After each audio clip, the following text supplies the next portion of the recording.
My name is Alex Dixon. I am located in Dubuque, Iowa. I am, just to kind of give you a little bit of a background, I am born and raised in Las Vegas, Nevada. I went to Howard University in Washington, D.C.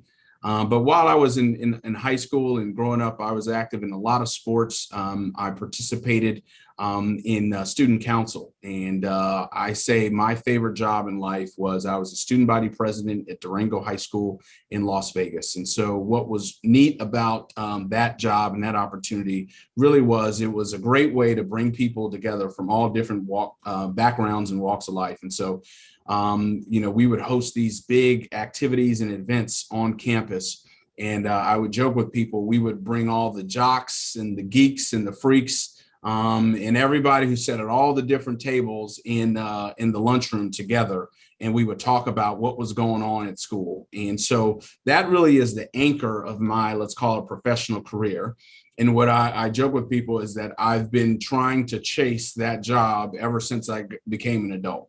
And so to that end, after graduating from Durango High School, I went to Howard University in Washington, D.C. And I went to what's called a historically Black college or university. Howard was founded right after the Civil War in the United States when things were segregated within our country. And General Oliver Otis Howard, who was a general in the Union Army, went and founded a university. And so I had the privilege of attending there in between the years of 1999 and 2003. And going to school in DC was a great place because it afforded me the opportunity to intern on Capitol Hill, as well as be able to be exposed to Wall Street in the world of finance. And it was while I was at Howard where I did my first internship with JP Morgan, and then later with Goldman Sachs. And Goldman Sachs is a Wall Street investment firm that helps companies meet their needs of raising capital or using the financial markets to help them to achieve what it is that they want to do. So I started there in 2003 in New York City, right out of college. But then I had an opportunity to move to London, United Kingdom. And I help companies within the oil and gas space in Europe, Middle East, and North Africa raise money for the initiatives that they wanted to do. But while I was there, I had made a commitment to move to Los Angeles as an analyst. I loved it when it was in Europe. I learned a lot about different parts of the world, but I finished up my career as an analyst with Goldman Sachs in the Los Angeles office, where we advised companies who were raising capital within the media and entertainment space. Well, in this case, it was Disney, and they were buying Pixar. So we're all very familiar with, likely Toy Story and Cars and Finding Nemo. Well, at the time, Disney had a relationship with Pixar, but they wanted to formalize that and actually acquire. So this was a big big deal between Bob Iger, who was the CEO of Disney at the time, and Steve Jobs, the late founder of Apple. And so it was an amazing time and experience in my life to be able to learn the media and entertainment and digital space up close and personal. But while I was there, I met my now wife, and we moved to Las Vegas. And we were raising a family or starting a family. And I started working at a boutique investment bank, again, where we were raising capital for people who wanted to develop big master plan residential communities. Or in other cases, a lot of these wealthy landowners also wanted to build casinos. And so when I met a general manager who was at the casino team, I said, that's what I kind of want to be when I grow up. But as I reflect, in many cases, I wanted to be that because that job or that career path was a lot like what my time was as a student body president in high school. I now, and I'll take you a little bit further along the story, but really the job of hospitality is we throw a party every day of the week. We need to make sure that people have fun, that their place is safe, that they're engaged, and that they leave happier going out than when they came in. And so We play a lot of fun and games, and my job as now a CEO, but previously as a general manager and a president, was to do that, help set the framework for all the people who work on the team, our employees. And our employees is just like high school. And as a president and CEO and general manager, I'm kind of part principal, part counselor, part coach, part cheerleader, part on the team, making sure that everything gets cleaned up at the end of the night. And so in many ways, this job mimics what I first was doing. And that's why I'm excited about it. I'm happy about it. And so it's not work if you're having fun. But all that said, I was in Las Vegas. I then went to work within Caesars Entertainment. And so I needed to take the step from being in finance to going to working for a company who ultimately did what it is that I wanted it and aspired to be. So I started out as a director of planning and analysis in Las Vegas, but then I quickly realized that sometimes in life, you have to go out in order to go up. And in this case, I eventually moved to Baltimore, Maryland. I became an assistant general manager for a new casino that was going to be opening up within the state. I took on the role as the number 2 on property and spent 2 years developing the asset and then 2 years operating and running it. And so we hired 2,200 people from the city of Baltimore, and it was an amazing experience. We were right next to Camden Yards where the Orioles play, and then M&T Bank Stadium where the NFL Ravens played football. So we did a lot of activities to activate the part of town where we were in Baltimore. But then I had an opportunity to move to Springfield, Massachusetts in the Northeast, and moved up to Massachusetts to do it all over again. And so we were building a $1 billion development right in downtown Massachusetts. We hired 3,000 employees, and there I had the great opportunity to help manage a small arena that had 8,000 seats. We did minor league hockey. We would host big concerts like Stevie Wonder performed during our opening weekend. And then again, we opened up a casino. But unfortunately, my time was going to come there to an end. In the world of corporate, sometimes, your role gets eliminated. And that was what was going to take place in this instance. And so we had to move our family, very fortunately, and landed as a role and got promoted to be the president and chief operating officer at Circus in Las Vegas. It was a 3,300 room resort and casino. This got me back to Las Vegas on the Strip, where I grew up and was inspired by all these big developments. And here I was at 38 or so, had the opportunity to lead one of these big resorts. And it was the 11th largest hotel in North America. But as fate would have it, MGM decided to sell Circus. So here I was, where I thought I would be back at home, back in a place of comfort. Things were shaken up again, and I had the literally responsibility to figure out what was next for our family. And so I decided to stay in Las Vegas, and I took on a role leading a company called Brady Linen, which was a part of the Pure Star family, and it was a commercial laundry facility. We had about 1,200 employees, and then the unthinkable happened. It was something called COVID. I said, hey, what's the worst thing can happen in laundry? There's always dirty laundry. But when COVID happened, literally all of Las Vegas shut down. And so we went from thousands of employees to literally a couple of dozen. And it was a very difficult time, but eventually Las Vegas came back, and we went from a couple of dozen back up to a couple of thousand. And then I eventually got a call from Dubuque, Iowa. And for those who are logging in internationally, Iowa is a Midwestern state in the middle of the country that is quite possibly the most opposite from Las Vegas, Nevada. But our family, my oldest now is a sophomore in high school. The twins are 8th graders. And we moved our family here 3 months ago. We are bracing for winter after being in the desert for a long time. But I took the role as CEO and president of the Q Casino and the Dubuque Racing Association. And so just a minute on DRA, and then I'll open it up for questions here.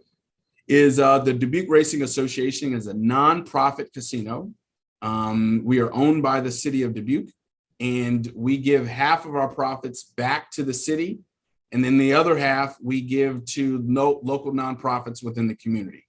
And so this really married my love of business as well as nonprofits. And so I know that's an extended and long-winded answer, but hopefully that gives you a sense of my story and where I land today. And so with that, maybe Ralph, feel free to fire absolutely. Away. And that led me to one of my first questions. One of the students had a question about philanthropy, and I know that you had worked with nonprofits, but you were a trailblazer at Durango High, right? Literally. I know that was their mascot. I taught elementary at Marion Earl Elementary, right next to. So did you go to Marion Earl or did you go to another elementary? I spent 5 years at Marion Earl Elementary. I did not know I was the teacher at your elementary school. I taught fifth grade at your elementary school. How ironic, but small world. So one of the students wants to know is how is the importance of philanthropy in the world of business? Are there any similarities or differences that you can mention? No. So first off, there is no difference between philanthropy and business. When people think of, okay, hey, I'm now a CEO of a company that is organized as a nonprofit. And so in some ways, I consider myself a philanthropist, but I call myself a compassionate capitalist. And so in this instance, you can organize a philanthropy, or you can organize a mission-driven organization, which we do in this case, where we make a lot of money. We generate what we call net income, and that is a business. And I lead a business that produces net income. The difference between a for-profit entity and a nonprofit is that in for-profit, that money that we generate as a business then goes to an individual or a private owner. And so then that money that's generated by the business becomes profit when it gets distributed to someone who owns the business. In this case, our business, we produce a net income, but that money goes now back to the city itself, which is represented by the people, or it goes to other local nonprofits. And so generally, when you take distributions from a business, it then gets taxed by a federal government, and that for-profit entity pays taxes. In this case, we generate profits, but because we're not distributing it to anyone, we don't pay any federal taxes or even local taxes, but we are giving this money back to a local group. And so what I think is important is a lot of times people say, hey, I want to be a philanthropist, or I want to give money, or I want to start a nonprofit, but they don't necessarily think about, okay, what business am I going to be in order to give those profits away? And so just because you work in the nonprofit space doesn't mean that you can't make a profit. It just means that you can't distribute that profit to a private individual.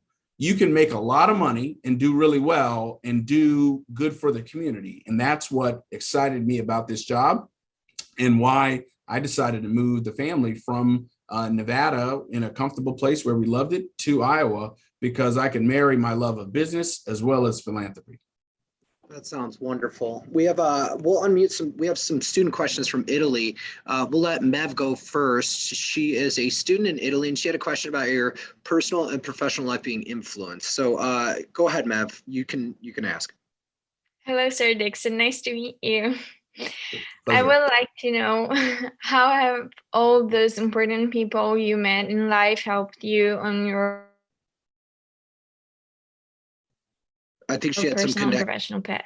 Okay, you got it. Yeah. Thank you. No, I got the gist of it. And thank you, Mev. And I've only been to Italy once, or actually maybe twice, to Rome, and it was amazing. And I actually still keep in touch with a very good friend who is from Italy, from Trieste. She was an exchange student in California, but we've kept in touch over the number of years. And so greetings to all my Italian friends. And so to your question of those people important in my life and how they've impacted my personal and professional career. And so while I didn't know Ralph, when he was a teacher there at Marion Earl Elementary, I have kept in touch with a lot of my teachers throughout my educational career, whether that be from literally preschool when I was 2, all the way up to my college professors. And so I'm a big believer that life is about the books you read and the people you meet.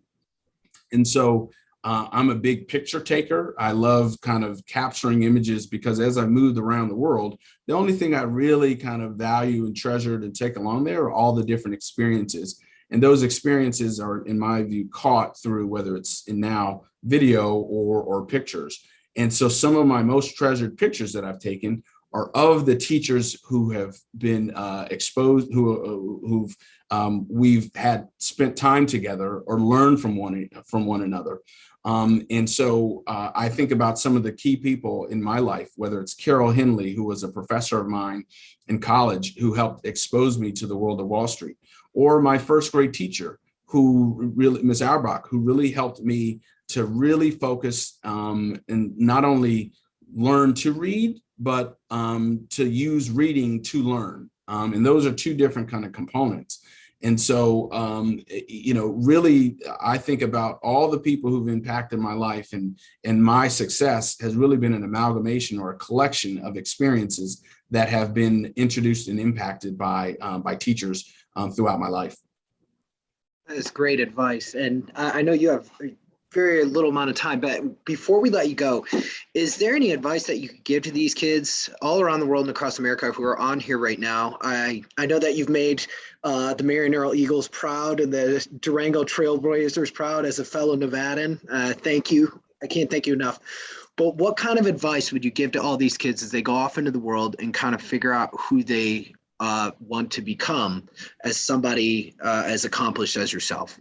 No, I think the couple pieces of advice. Number one is really having a good understanding of, let's say, kind of who you are and what your strengths are in life. And many times, I'm an eternal optimist. And so as I've grown up and matured, I've quite realized that I'm going to go through many different phases of my life, whether that be being a child, a young adult, being now a father and a provider, but then ultimately kind of being able to add to the professional world. And so it's take advantage of every experience that you have along the way to get the most out of it and to realize that you are more than enough. And so to achieve the goals that you have, there are some things that you're going to have to pick up greater skills, but as long as you have the will and you have the desire, the skill is going to come, because in life, sometimes there are some things that can be treated as a pop quiz, meaning you have to have the knowledge, let's say, of what's going on around you at any given time, and you need to be able to exhibit that. And in other cases, your life presents itself as more of a research paper. And research papers take time where you have a beginning, a middle, and an end. And so what I realize is that I'm best at research papers. So I take a career that is going to help me go along a pathway where I can take a broad perspective and then articulate and tell a story, whereas some people are great at being pop quiz. They're great at being present. They know exactly what's going on, and they pursue a career or they pursue a path that allows them to do just that. And so in life, sometimes there's going to be two different paths. And what I would encourage everyone to do is to say, hey, what am I really good at? What can I kind of exhibit? And let me really focus in on those strengths and really develop those things. And then let me develop resources around the things that I'm not great at or not good at. And so if you recognize those things, you really can say, I can achieve anything I want to in life as long as I have the will. I attain the skills to help me get there, but recognize that the things that I'm good at can take me to where it is that I need to be. And so I think it's be confident within yourself, learn to read, learn to communicate, learn to tell stories, and then learn to present that information in whatever format that may be, whether that's the written word, orally, or in digital different formats. But we're all in the storytelling business. And so I encourage you, thank you so much for joining me and us today. Please follow me on LinkedIn. Just look me up, Alex Dixon. I'm also on Twitter, Alex Dixon NV, as well as Facebook, Alex F. Dixon. And, I cannot wait to tell the great things about what we're doing here in Dubuque, Iowa. of what we've done in the past in Las Vegas, Nevada. And so I can't wait to keep in touch. And Ralph, thank you so much for engaging me and in opening up your doors to this great group of students. But you can do it. I'm excited for you. Push on, and I can't wait to see you on the other side.